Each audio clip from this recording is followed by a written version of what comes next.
ఏమని చెప్తున్నాడంటే, ఆపత్కాలము నందు నీవు నాకు మొరపెట్టగా నేను నిన్ను విడిపించింది. ఏంటంట? నీవు నాకు మొరపెట్టగా. ప్రియ సహోదరి సహోదరులారా, దేవునికి మనం మొరపెట్టి ఉన్నప్పుడు దేవుడు మనలను విడిపించి గొప్ప చేయవాడు ఎంచున్నాడు. అందుకోసమే దేవుని వాక్యం ఏం చెప్తుందంటే, 9వ కీర్తనలో నేను నిన్ను విడిపించి గొప్ప చేసేదను. చూసారా ఫ్రెండ్లారా? ఏంటంటే నేను నిన్ను విడిపించి గొప్ప చేస్తానని దేవుని యొక్క లేఖనము వాక్యము మరి కీర్తనకారులు తెలియజేస్తూ ఉన్నారు. ఇక్కడ ఏంటంటే మరి ఆపత్కాలమందు అంటే కష్టకాలమందు నీవు దేవునికి మొరపెట్టినప్పుడు దేవుడు ఉత్తరించువాడనుచున్నాడు.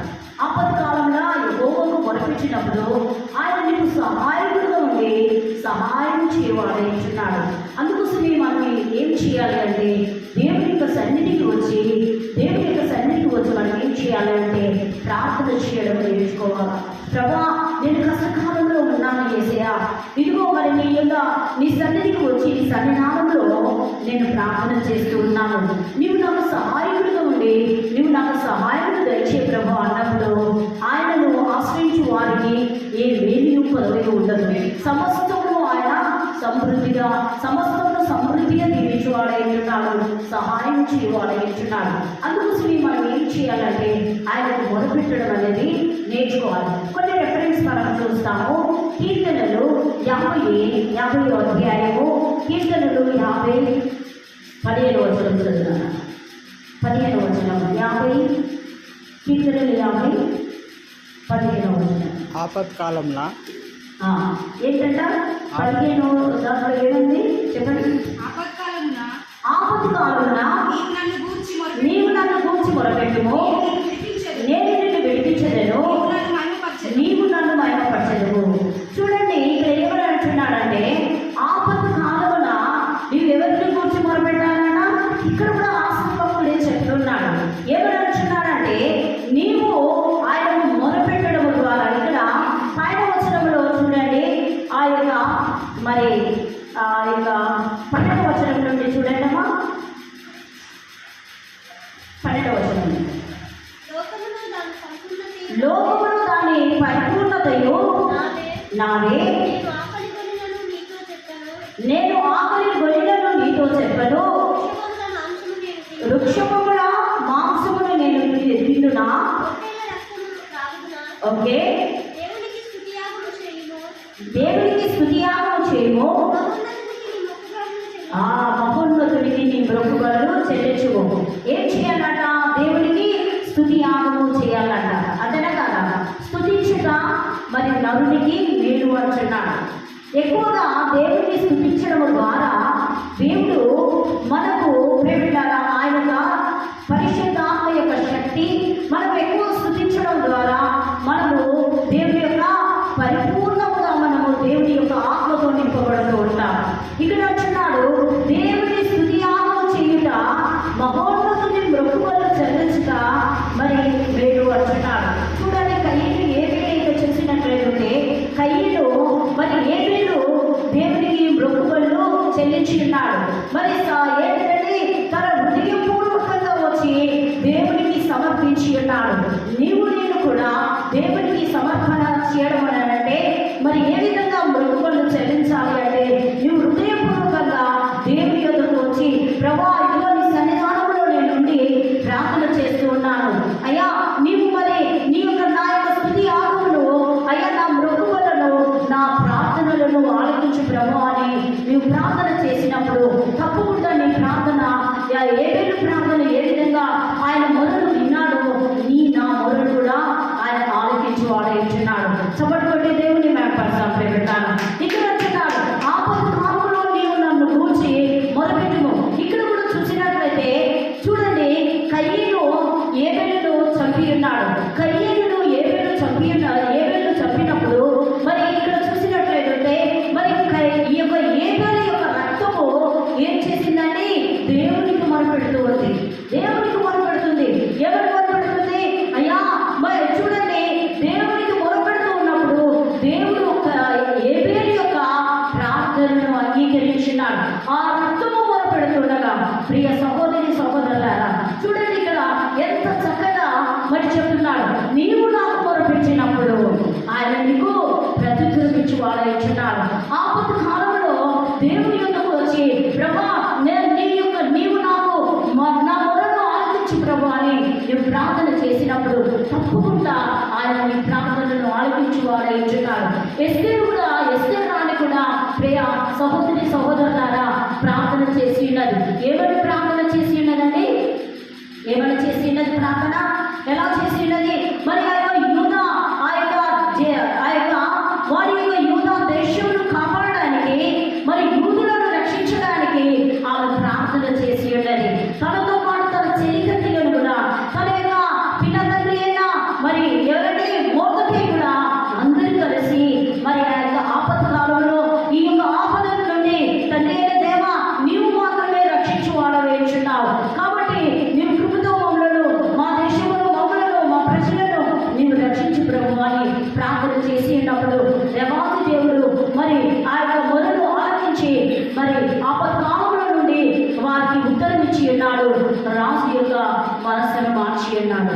ప్రియ సహోదరి సహోదరులారా, నీవు నేను కూడా దేవుని యొక్క పాద సన్నిధానం ఎదుర్కొచ్చి మరి ఏ కష్టకాలంలో మనం ఉంటున్నామో దానిని బట్టి దేవుని యొక్క దేవాది దేవుని దగ్గర మనం ప్రార్థన చేయాలి. అందుకోసం అంటున్నాడు చూడండి, ఇక్కడ నేను నిన్ను విడిపించదను, నీవు నన్ను మయపరచదవు. చూడండి దానియేలు కూడా ఇక్కడ చూసినట్లయితే దానియేలు ఆయన సింహంలో నుండి దేవాది దేవుడు విడిపించి ఉన్నాడు. అంతేనా కాదా? విడిపించాడా? విడిపించలేదా? విడిపించి ఉన్నాడు. ఎందుకు విడిపించి ఉన్నాడు? ఆయన యొక్క ఆత్మ దేవుని దగ్గర మొరపెట్టుచున్నది. ఆ యొక్క సింహములు నోళ్ళను దేవుడు మోయించి ఉన్నాడు. ఎందుకు మోయించి ఉన్నాడంటే అప్పుడు దేవుని యొక్క కుమారుడు వేయించున్నాడు, దేవుని యొక్క మరి సేవకుడు వేయించున్నాడు. కాబట్టి అతనికి మరి ఆ యొక్క సింహంలో బోలోకి వెళ్ళిన వెంటనే దేవుడు ఆ సింహముల నోళ్ళను మోయించి ఉన్నాడు. ఏ సహోదరి సహోదరులారా, రాజు వచ్చి అయ్యా మరి నీ దేవుడు జీవం కలిగిన దేవుడు, నిన్ను రక్షించడము ఆయన సమర్థుడా, నిన్ను రక్షించి అన్నాడా అని అడిగినప్పుడు ఆమె నా దేవుడు సమర్థుడే.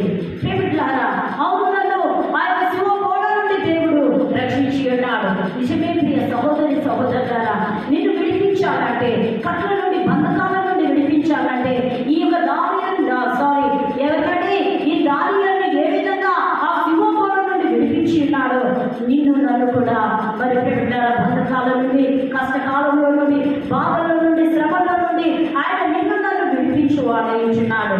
హల్లెలూయా, దేవునికి మహిమ కలుగుగాక. హల్లెలూయా. మరి 3:2 చూసినట్లయితే కీర్తనలు 91:14-15 చూద్దాం. అతడు నన్ను ప్రేమిస్తున్నాడు కనుక నేను అతన్ని తప్పించదను, అతడు నా నామం ఎరిగినవాడు కనుక. ఏంటడా చూడండి, ఒకసారి జ్ఞాపకం చేసుకో. అతడు ఏంటిదన్నా?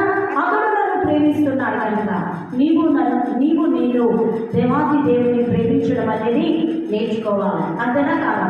చూడండి, పాపాత్మురాలైన స్త్రీ దేవుని ఎక్కువగా ప్రేమించి ఉన్నది. అంతేనా కాదా? పాపాత్మురాలైన స్త్రీ దేవుడిని ఎక్కువగా ప్రేమించి, యేసయ్యను ఎక్కువగా ప్రేమించి ఉన్నది కాబట్టి ఎక్కువగా పాపములు క్షమింపబడి ఉన్నాయి. హల్లెలూయా, హల్లెలూయా. ఇది ఎంతమందికి తెలుసు? అంతేనా కదా? ఆమె ఎక్కువగా దేవుడిని ప్రేమించి ఉన్నది. అందుకోసమే ఆమె ఎక్కువగా దేవుడిని ప్రేమించి ఉన్నది కాబట్టి ఆమె పాపములను దేవాది దేవుడు యేసయ్య ఆమె పాపములను క్షమించి ఉన్నాడు. అదేవిధంగా చూడండి, నీవు నేను కూడా ఎక్కువగా దేవుని ప్రేమించినప్పుడు, ఆయనను హత్తుకున్నప్పుడు నీ కష్టకాలంలో ఎక్కువగా నీకు ఉత్తరించువాడై ఉంటున్నాడు, నీకు సహాయకుడుగా ఉండి సహాయం చేయవాడై ఉంటున్నాడు. చూడండి, అతడు నన్ను ప్రేమించున్నాడు కనుక నేను అతన్ని తప్పించలేను. సమస్యల నుండి మనలను తప్పించువాడై ఉంటున్నాడు. అంతేనా కాదా? మనకు ప్రేమిలారా, ఆ యొక్క దేవుడు మరి చూడండి, దావీదును సౌలు చేతుల నుండి చాలా సార్లు తప్పించాడు. ఎంతమందికి తెలుసు? అంతేనా కదా? సౌలు చేతి నుండి దావీదును చాలా సార్లు తప్పించాడు. నిన్ను నన్ను కూడా ప్రేమిలారా ఆతంకముల నుండి, మరి మనుషుల చేతిలో నుండి, అపవాది చేతిలో నుండి ప్రేమిలారా మనలను పంపించేవాడై ఉంటున్నాడు. హల్లెలూయా. అదేవిధంగా రెండవదిగా చూసినట్లయితే అతడు నా నామమును ఎరిగిన వాడు కనుక నేను అతన్ని తప్పించలేను. అన్ని నామముల కంటే పైనామము యేసుక్రీస్తు అయి ఉంటున్నాడు. ఆయన నామమును మనం కనపరచాలి, ఆయన నామమును మనం కీర్తించాలి. ఆయన నామముల మరి చూడండి, ఆయన నామముల మనము ప్రార్థన చేసినప్పుడు ఆయన మనం అడిగినది మనకు అనుగ్రహించువాడైతున్నాడు. ఆయన నామమును మనం కనపరిచినప్పుడు ఆయన మనలను బయలుపరచువాడైతున్నాడు, ఆయన మనలను దీవించువాడైతున్నాడు. మరి ఇంకోటి రెండవదిగా చూసినట్లయితే 15వ వచనం చదవమా. అతడు నాకు మొరపెట్టగా, చూసారా, అతడు నాకు మొరపెట్టగా మోషే, ఇక్కడ చూసినట్లయితే దైవజనుడైన మోషే ఈ ప్రార్థన చేస్తున్నాడు. ఇక్కడ ఏంటిది, దేవాది దేవుడు అతనితో మాట్లాడుతున్నాడు. ఏమని చెప్తున్నాడు, అతడు నాకు మొరపెట్టగా నేను అతనికి ఉత్తరం ఇస్తాను. ఎవరైతే మొరపెడతారో దేవుడు తప్పకుండా ఆయన మన మొరను ఆలకించి ఆయన మనకు ఉత్తరించువాడై ఉంటున్నాడు. మళ్ళీ రెండవదిగా చూసినట్లయితే శ్రమలో నేను అతనికి తోడి ఉండేదను, అతన్ని విడిపించి గొప్ప చేస్తాను. హల్లెలూయా. చెప్పటువంటి దేవుడు నాకు సంపాదించాను. ఇంత చిన్న దేవుడు మన దగ్గర ఉన్నాడు. మనం ఏం చేస్తున్నాం, దేవుడిని ఆరాధిస్తున్నామా? ప్రభా, నేను నీ పాదసన్నిధానంలోకి వచ్చి నీ సన్నిధానంలో నేను నీకు మొరపెడుతున్నాను ప్రభా. నువ్వు నా ప్రతిక్రియను దయచేయి ప్రభా. నాకు జవాబు రావట్లేదు ప్రభా. నా సమస్యలుగానే ఉన్నాయి ప్రభా. నా బాధలుగానే ఉన్నాయి ప్రభా. నా కష్టాలుగానే ఉన్నాయి ప్రభా. అయ్యా, నేను నీకు మొరపెడుతున్నాను అయ్యా. అయ్యా, నువ్వు నన్ను ప్రభా, అందరిలో నువ్వు నన్ను గొప్ప చేయి ప్రభా. నువ్వు నాకు సహాయం దయచేయి ప్రభా. నన్ను మరి నువ్వు అంటున్నావు కదా యేసయ్యా, మరి నన్ను ఆశ్రయించు వారికి ఏ మేలు పదవి లేదంటున్నావు కదా అయ్యా. నేను మేలు నువ్వు నాకు పదవలేకుండా నువ్వు నన్ను దీవించి ప్రభా అన్నప్పుడు తప్పకుండా మనం దీవించువాడైంటున్నాడు. కష్టకాలంలో ఆయన మనకు ఉత్తరం ఇచ్చేవాడైంటున్నాడు. శ్రమలో నుండి మనలను విడిపించి ఆయన గొప్ప చేయవాడైంటున్నాడు. హల్లెలూయా, హల్లెలూయా. మరి ఒక చూసినట్లయితే నిర్గమకాండము 2వ అధ్యాయము, నిర్గమకాండము 2వ అధ్యాయం 23వ వచనం చదువుతాం. నిర్గమకాండము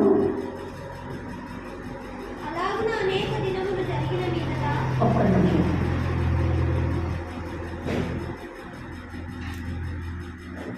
2వ అధ్యాయం 23వ వచనం కదా చదువుతాం. అలాగున అనేక దినములు జరిగిన మీదట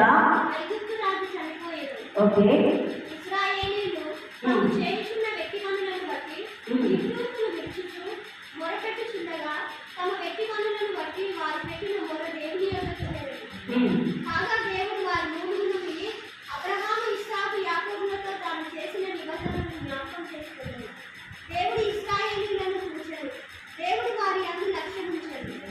ఆమేన్.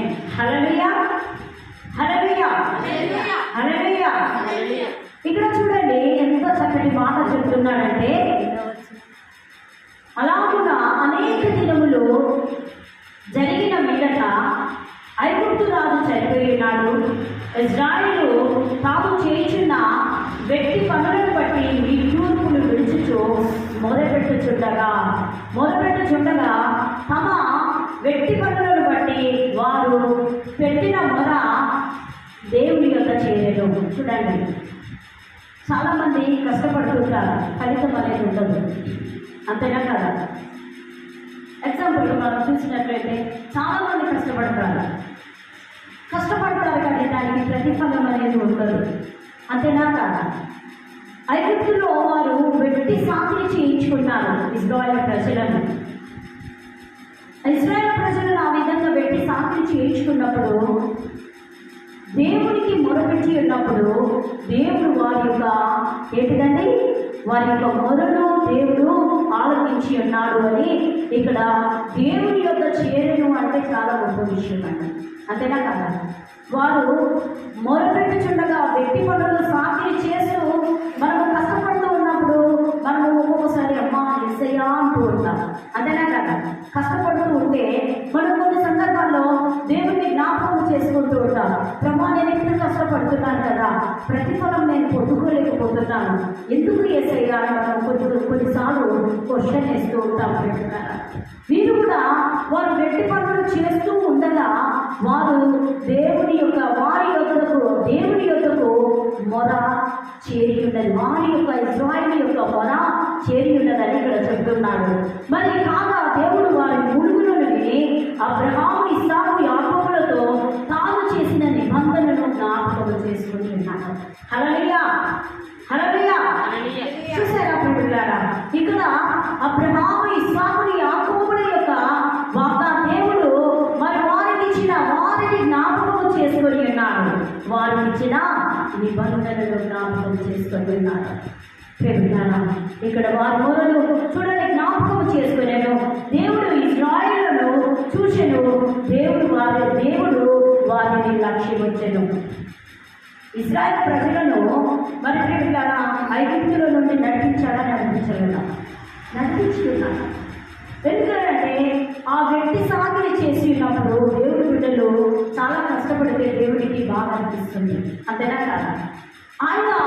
కాబట్టి ఆయన వారిని ఏం చేశాడంటే ఇశ్రాయేలు ప్రజలను ఐగుప్తులో నుండి తోడుకొని, మోషే ద్వారా తోడుకొని మరి కానాను దేశానికి దేవుడు నడిపించున్నాడు. చప్పటి దేవుడు నడిపిస్తాం. హల్లెలూయా, హల్లెలూయా. మరి రెండోదిగా చూసినట్లయితే 14-10 వచనం చదువు. అదే 14-10 వచనం. 14 అధ్యాయం 10 వచనం చదువు.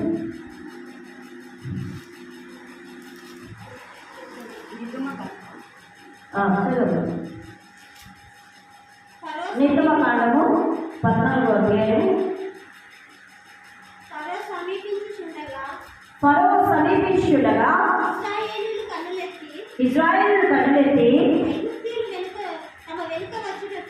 తమ వెనుక వచ్చిన చూచి మిక్కిలి భయపడి యెహోవాకు మొరపెట్టి అంతటా వారు మోషేతో ఐగుప్తులో సమాధులు లేవని ఈ అరణ్యంలో వచ్చుటకు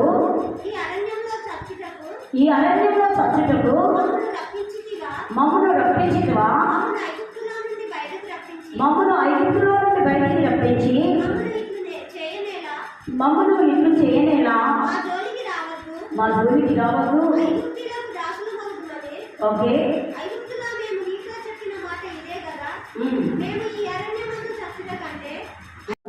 నీవు మొరపెట్టగా నేను నిన్ను విడిపించి మరి నేను గొప్ప చేస్తానని విడిపిస్తానని చెప్తున్నాడు. మరి అదేవిధంగా ప్రేమిస్తారా, మరి నీవు ఆయనని విడిపించాలి అని అంటే నీవు తప్పకుండా దేవునికి మొరపెట్టాలి. నిన్ను నన్ను కూడా మన ఇశ్రాయేలు ప్రజలను బానిసత్వంలో నుండి ఏ విధంగా విడిపించి ఉన్నాడో నిన్ను నన్ను కూడా ప్రేమిస్తారా, మన యొక్క జీవితాల్లో ఎవరైతే మనకు మన బాధకరమైన ఆ పరిస్థితిలో కొంత వెళుతున్నామో ఆ పరిస్థితిలో నుండి దేవుడు మనలను విడిపించువాడు. ఈ వాక్యాన్ని దేవుడు మన ఇంటిలో దీవించి ఆస్వాదించిన దాక ఆమె. నాకు దేవుడు జవాబు ఇవ్వట్లేదని అనుకుంటారు, కానీ ప్రేమిట్లారా దేవుడు తప్పకుండా జవాబు ఇచ్చివాడైతున్నాడు. నువ్వు విశ్వసించిన ఎడలా నీవు తప్పకుండా అద్భుతం పొందుకుంటావని బైబిల్ వాక్యం చెప్తుంది. అంతేనా కాదా? అమ్మా, నీ విశ్వాసం గొప్పని, నువ్వు సమాధానం కలదానని వెళ్ళమని ఆ యొక్క కానాను స్త్రీతో అన్నాడు. అంతేనా కాదా? వీరు ఏంటంటే భయపడుతున్నారు. మరి ఏం చేస్తున్నారు అంటే వీరు మరి నిందిస్తూ ఉన్నారు. ఈ విధంగా మళ్ళీ మేము వెనకకు మళ్ళీ మేము వెళ్తాము, మేము ఐగుప్తులోకి వెళ్తాం, మేము మాకు అవసరం లేదు మీతో రావడము, మీతో నడవడం, ఈ అరణ్యంలో నడవడము, ఈ కష్టాలు పడడం మాకు అవసరం లేదు. అదే మానసు బ్రతుకుదా, అదే మళ్ళీ అక్కడే మేము జీవిస్తాం, అక్కడే వస్తామని అంటున్నారు. కానీ అక్కడి నుండి విడిపింపబడి మేము ఆ యొక్క చెరల నుండి విడిపింపబడి ఆ యొక్క ఐగుప్తులో నుండి విడిపింపబడి మేము ఆ యొక్క దేవుడు చూపించు ఆ దేశంలో వెళ్తామన్న ఆలోచన లేవు. చాలా మంది ఇప్పుడు అలాగే చేస్తుంటారు. కష్టాలు రాగానే దేవుడు ఇంతగా ప్రార్థన చేసినా మరి నేను ఆ బైబిల్ వాక్యం, దేవుని యొక్క వాక్యం చెప్తుంది. ఏమని చెప్తుంది? నీ హృదయంలో నుండి నీవు మొరపెట్టినప్పుడు ఆయన తప్పకుండా ప్రకృతిలో ఇచ్చేవాడు. నీ ప్రాణంలో మరి ఏంటంటే నీ ప్రాణంలో ఆయన ఉల్లాసింప చేసి వాడైతున్నాడు, ఉజ్జీవింప చేసి వాడైతున్నాడు. కాబట్టి నువ్వు చాలా ఏ విధంగా ఉన్నాడట, నీవు మరి ఏమైనా చెప్తున్నాడంటే మరి ఆ విధంగా మేము మళ్ళీ తిరిగి మేము అదే వెళ్ళిపోతామని చెప్తున్నాను. అదే శత్రువుల దగ్గరికి వెళ్తామని చెప్తున్నాను. ఇప్పుడు శత్రువులు ఉంటారని ఒకసారి ఆలోచించండి. శత్రువుల చేతుల నుండి వచ్చిన తర్వాత మళ్ళీ మేము అక్కడికి పోతాం. మళ్ళీ వీటితో వచ్చిన తర్వాత శత్రువుల నుండి వచ్చిన తర్వాత మళ్ళీ ఇక్కడికి వచ్చి మళ్ళీ అటు పోతామనంటే ఏమో తెలుసుకోవడానికి వచ్చారంటారా అంటారా? ఒకసారి ఆలోచించండి. అంతేనా కదా? ఇప్పుడు నీకు ఎవరైనా నిన్ను అగెన్స్ట్గా ఉన్నారనుకోండి, ఈ అగెన్స్ట్గా ఉన్న పర్సన్లో నాకు అవసరం లేదు, నేను వేరే వాళ్ళతో నేను ఉంటాను, ఈ వీళ్ళతోనే యాంటీగా ఉన్న వాళ్ళతో మాకు అవసరం లేదు అనుకోని మరి వచ్చేసిన తర్వాత మళ్ళీ ఇక్కడ కొంతసేపు కొన్ని రోజులు ఉన్న తర్వాత మళ్ళీ అక్కడికి వెళ్ళినామనుకో, వాళ్ళు ఏమనుకుంటారు, నేను యాంటీగా ఉన్న వాళ్ళతో వెళ్ళినామనుకో, అక్కడికి వెళ్తే నేను వచ్చుతారా? ఏమనుకుంటున్నావు అసలు మామూలు? నువ్వు ఏమనుకుంటున్నావు? అక్కడ ఉండి మళ్ళీ ఇక్కడ రహస్యాలు అక్కడ చెప్పడానికి మళ్ళీ మీరు వస్తున్నారా? ఏం చేస్తారమ్మా? వాళ్ళు నేను ఊరుకుంటారా? సంతోషిస్తారా? కాబట్టి ఇజ్రాయేల్ ప్రజలకు మరి ఎంతగా చేసినా కూడా, ఇజ్రాయేల్ ప్రజలు ఎన్ని మాట్లాడినా కూడా దేవాది దేవుడు మరి వింటారా? మోషేకి కూడా కోపం వచ్చేలాగా చేశారు. మరి దేవాది దేవుడికి కోపం వచ్చినప్పుడు మోషే దేవా క్షమించి నువ్వు చేసిన ప్రజలు కదా మరి అని మరి ఏంటిదండి మోషే మొరపెట్టి ఉన్నాడు దేవుడికి. అదేవిధంగా మరి ఆ మోషేకి కోపం వచ్చినప్పుడల్లా దేవాది దేవుడు అతన్ని బలపరచడం ప్రారంభించున్నారు. చూడండి, ప్రజలు ఇజ్రాయేల్ ప్రజలు అందుకోసమే యేసు కొత్త నిబంధనలు చూసినట్లయితే నేను ఎక్కడికి వెళ్ళలేదు కానీ నశించిన ఇజ్రాయేల్ ప్రజల యుద్ధకే ఏమంటే వెళ్ళండి. చూడండి, ఇజ్రాయేల్ ప్రజలు ఎవరో కాదు, దేవుడిని తెలుసుకొని తప్పు చేసేవారు ఎంతమంది లేదండి. అంతేనా కదా? కాబట్టి చెప్తున్నారా? అందుకోసం అంటున్నాడు, ఆపత్కాలంలో మీరు యెహోవాకు మొరపెట్టిన ఆయన మీకు ప్రతివాడు అంటున్నాడు. కాబట్టి ఆయన ఇక్కడ అంటున్నాడు, చూడండి ఎందుకు కదా